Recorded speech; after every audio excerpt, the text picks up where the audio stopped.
మీ అందరికీ కూడా రామాయణాన్ని ఒక గంటలో తెలుసుకోవాలని ఉందా? అయితే మీరు లవకుశ సినిమాలోని ఈ 3 పాటలను వింటే చాలు. అందులో మొదటిది శ్రీరాముని చరితమును తెలిపెదమమ్మ, ఘనశీలవతి సీత కథ వినుడోయమ్మ. ఇది ఒకటి.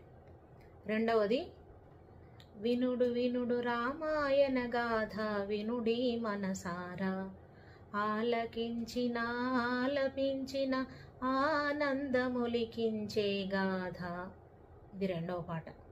మూడవది రామ కథను వినరయ్యా, ఇహ పర సుఖములను సగే సీత, రామ కథను వినరయ్యా. ఇది మూడవ పాట.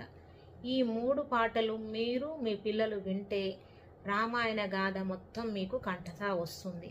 శ్రీరాముని యొక్క గొప్పతనం, సీతాదేవి యొక్క సౌశీల్యం మీకు తెలుస్తుంది. ధన్యవాదాలు.